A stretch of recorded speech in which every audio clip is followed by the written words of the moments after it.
Welcome to the DoubleACS Daily News. Attleboro Public School students and area residents led an Attleboro March for Our Lives on Saturday. The walk was one of many held nationwide to bring attention to the issue of school gun violence. About 50 people participated in the walk from Brennan Middle School to Capron Park. So my name's Liz Anderson. I'm a senior at AHS, and we're currently at Brennan Middle School, and we're about to participate in Attleboro March for Our Lives. Basically, what the march's purpose is to advocate for the lessening of gun violence. And so gun violence happens everywhere. It happens in our schools, communities, often in low-income communities.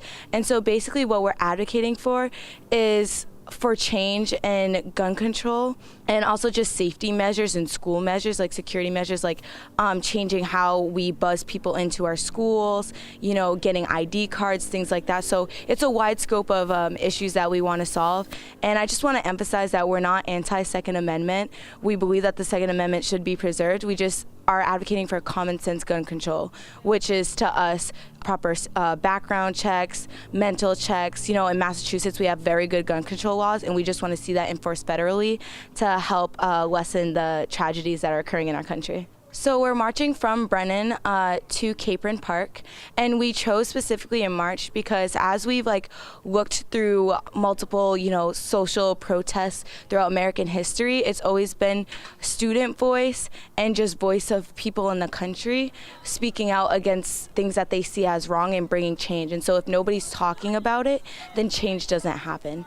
And so we wanted to be involved in that and not just sit by passively and share our voice and try to advocate for change. Tell me what democracy looks like. This is what democracy looks like. Tell me what democracy looks like. This is what democracy looks like. We've seen so many school shootings and just gun violence in different communities, and so it was kind of just like a bunch of us at AHS, a lot of juniors and seniors were just like, wow, this is such a horrible thing, specifically with the Parkland shooting.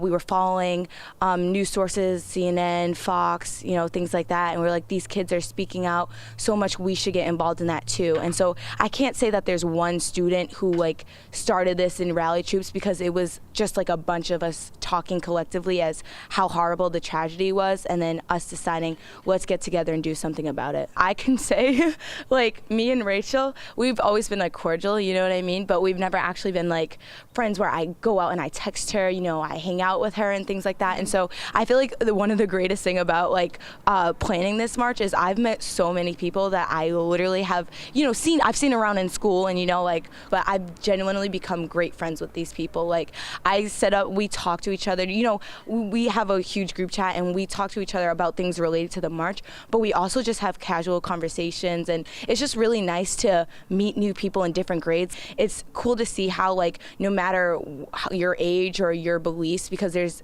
people on here with beliefs and ideas on different spectrums, we're all able to come together and talk and have civil discussion, which is just amazing. We just hope to spread awareness for gun violence and to try to be the voice for some of the victims and try to just share our thoughts, because as citizens in America, we believe that it's important for us to be involved citizens and educate ourselves. And so throughout this whole process of planning the march and learning about gun violence, there have been things that we didn't know that we've learned, things specifically about our state and other states. And so we just want to build our education on the issue and help others become more educated so that we can, keep discussing ways to stop the problem. Because at the end of the day, there is a problem. It's just we all need help uniting and figuring out what's the best course of action to solve it. That's it for today's update. For DoubleACS News, I'm Austin Ricketts.